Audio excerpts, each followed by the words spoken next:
pohledu nominací a Oscary. Petr zmiňoval Avatar, teď Avatar ve skutečném světě. Možná se James Cameron inspiroval v Amazonii. Hosty filmu 2010 jsou režisér William Poltikovič, dobrý den. A odborný poradce Petr Chobot, i vám dobrý den. Dobrý den. Ten příměr k Avataru jsem si půjčila od vás, když jsme spolu telefonovali. Vy jste se oba před několika dny vrátili z Peru. Natáčeli jste tam dokumentární film o tom, jak naftařské, dřevařské firmy likvidují nejen deštné pralesy, i samotné indiány. Jenom nás uveďte do toho problému, co jste tedy všechno viděli, co se tam vlastně děje. Tak já bych jen předeslal, že vlastně nebyl záměr točit toto téma, ani jsem neviděl, že v takovém rozsahu. Primárně ten film je vlastně o peruánském šamanismu, o té veliké duchovní kultuře, která je tam velice živá a neobyčejně pozoruhodná.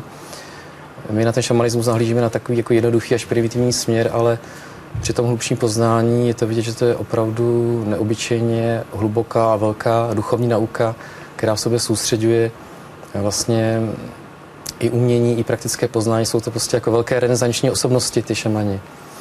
No nicméně tím, že jsme se dostali hluboko do pralesa, tak jsme poznali tu smutnou realitu, kdy opravdu ty naftářské společnosti se chovají naprosto bezohledně a démonicky a kontaminují prostě zpracování té nafty, jezera, řeky. Indiáni umírají na otrávenou vodu, že nemají co pít, nemají co jíst, že jsou vystřílená zvířata.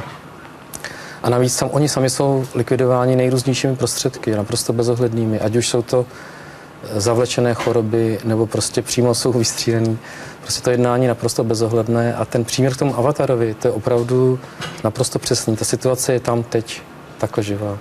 Vy jste jako odborný poradce, vy tam vlastně někdy jste říkal v Brazílii, v Peru poměrně často pobýváte. Jaké vy máte zážitky, protože jsem se někdy dočetla, že jste byl dokonce svědkem toho, jak indiáni v některých amazonských etnikách dokonce raději volili rituální sebevraždu, než by se nechali tam prostě zdevastovat krajinu, v které žijí. Popište, co vy vlastně máte za sebou. No tak za těch 12 let přibližně, co jezdím do Amazonie, tak skutečně jsem viděl spoustu velice smutných věcí. Já považuji za vůbec nejtragičtější to, že vlastně se zatím nic neděje, že se o té situaci v podstatě moc neví. Zažil jsem skutečně i to, kdy indiáni raději otrávili sebe sama nějakými přírodními jedy, volili tedy skutečně společnou smrt. A byl jsem i svědkem genocidy indiánů, kdy proti indiánům, kteří byli skutečně vyzbrojeni jen luky a šípy a kopími, tak poslali vrtulníky a na ty indiány naházeli napalmové bomby nebo je kosili z kulometu. Logická otázka, proč tohle neřeší peruánská vláda, proč se nestará o své lidi? No tak to se můžeme dohadovat z toho, to možná Petr to ví přesněji, že je tam zřejmě nějaké propojení s těmi naftařskými společnostmi a protože jakoby ta vláda to evidentně přezírá. Jako, to všichni, jsme navštívili jsme různé rezervace a prostě ty rezervace jako kdyby neexistovaly. Tam se dál těží dřevo, tam dál prostě exploatují ty naftařské společnosti a ty indiáni prostě jsou tam likvidovaní. Jako, a všichni přezírají i to, že jsou tam vlastně ty nekontaktovaní kmeny. Že vlastně i peruánská vláda oficiálně řekla, že tam nejsou nekontaktované kmeny z toho důvodu, že to území je pusté a může se využívat. Ale těch kmenů je tam celá řada, ještě dodnes. Jste odborník, Petře, kolik těch kmenů, řekněme, těch skutečně přírodních kmenů tam ještě zůstává? No, víte, v podstatě přesně to samozřejmě nikdo neví. Já odhaduju ten počet těch zcela nekontaktovaných kmenů dneska v peruánské Amazonii asi tak na 14 kmenů. Samozřejmě bych tipla, že když cizinci devastují prostředí indiánů, že oni budou velmi, řekněme, nedůvěřiví k jiným cizincům, kteří tam přijdou notabene s kamerou. Jak byste získávali jejich důvěru? Na základě čeho vlastně oni si s vámi povídali? Tak oni jsou poměrně intuitivní a i vycítí, jako s jakým záměrem člověk přichází. Speciálně pak ten náčelník nebo šaman to vycítí ještě daleko víc a poznají ten záměr. Takže my jsme se setkali s velkou vstřícností a otevřeností a my jsme vlastně chtěli natočit protest náčelníků několika kmenů. To, co se děje, že oni jsou odhodlaní opravdu s těmi oštěpy se bránit do posledního muže, protože stejně jinou volbu nemají. A to, když se doslechli naftaři, že, který mají tam svoje podplacený indiány, tak nám přišli s výhruškou, že pokud okamžitě neopustíme to území, takže nás zastřelí ještě. ten den. To máte natočené někde, nebo to prostě... Tyto výpovědi máme natočené a určitě v nějakém takovém pořadu to můžeme potom promítnout. To jednoznačně, ale teď jde o film, který vy jste tam natáčel, který tedy změnil evidentně svoje téma. Říkal jste někdy na konci roku, že by byl hotový, už víte, jak se bude jmenovat? To ještě nevím.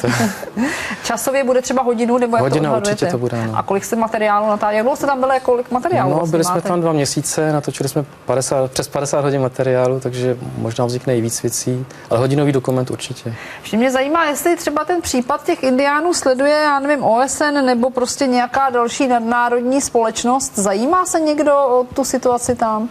No, zvláštní je, že opravdu za ta léta, co do Amazonie jezdím, tak můžu říct, že nikdy jsem tam přímo v terénu v podstatě nepotkal představitele žádné organizace, kteří by o tu situaci jevili skutečný zájem. Což je samozřejmě podivné, ale problém je v tom, že ty místní vlády, ať už je to peruánská vláda nebo vlády dalších amerických zemí, takže právě tady o tu publicitu nemají zájem, protože ti indiáni jsou pro ně v podstatě překážkou v dobývání pralesa, v získávání nerostných surovin z toho pralesa, že? Režisére, když vy jdete takto natáčet, co vy víte o svém filmu dopředu? Asi téma, ale co víte, jak bude vypadat? A co je vlastně dílem intuice, náhody na místě, improvizace? No, záleží na tématu. Jako tady samozřejmě protože jsem byl v Peru poprvé, tak jsem nemohl moc plánovat dopředu, ale byl jasný záměr, téma, to se, myslím, vyplnilo víc než dostatečně. Navíc teda tam vznikají bohužel i další motivy, které jsou teda méně potěšující. Hodláte se tam vrátit ještě? Určitě. A právě už teď plánujeme s Petrem další výpravu na léto už, pokud to vyjde, na právě za těmi nekontaktovanými kmeny.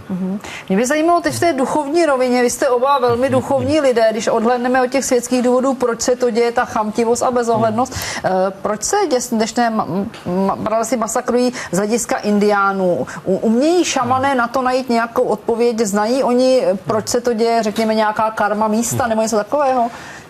No, já jsem se setkal s takovou určitou legendou nebo s takovým vyprávěním, dokonce ještě v době, kdy tam naftaři nedorazili, kdy mi šamani vyprávěli už několik let předtím, že přiletí, jak oni to popisovali, velké zlé mouchy, což v podstatě byl popis těch helikoptér naftařů. A říkali, že vlastně na Zemi, na náš svět jakoby útočí jacísi démoni, bytosti z jiných světů, kteří chtějí zničit přírodu, chtějí zničit stromy a zvířata. S tím, že pokud se jim to podaří, tak jakoby získají přístup i k lidské duši a ta je pro ně tou nejcennější kořistí. Tak to je takové mystické vysvětlení těch indiánských šamanů. A co je zajímavé, jste říkal, že i ti naftaři tomu věří a vlastně tímto způsobem s nimi i bojují. Ano, je tam třeba, oni mají mýtus, nebo teda asi to je i realita, že vlastně tu Amazonii hlídají obrovský 100metrový hadi. A ty naftaři třeba bojí s tímto tím způsobem, že do těch velikých jezer dávají velké nálože dynamitu, aby vlastně ty hady vyhubily, aby to místo ztratilo tu svoji ochranu, kterou ten had reprezentuje. Poslední věc, napadá vás, jak můžu já, jak může jakýkoliv středoevropan pomoci? Tak já myslím, že je důležité o tom alespoň informovat. Jako, to je takový první krok. Jako. Určitě, já si myslím, že to za to stojí, protože ve hře je fakt hodně a já si myslím, že když přijdeme o Amazonii, přijdeme o poklad. V té Amazonii jsou k dispozici úžasné léky a já dneska věřím po těch letech, co tam jezdím, že šamani opravdu mají léky, o kterých my ještě nemáme ani tušení.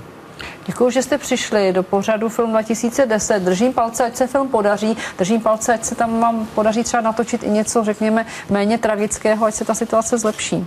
Naschledanou. Děkujeme. Děkujeme, naschledanou.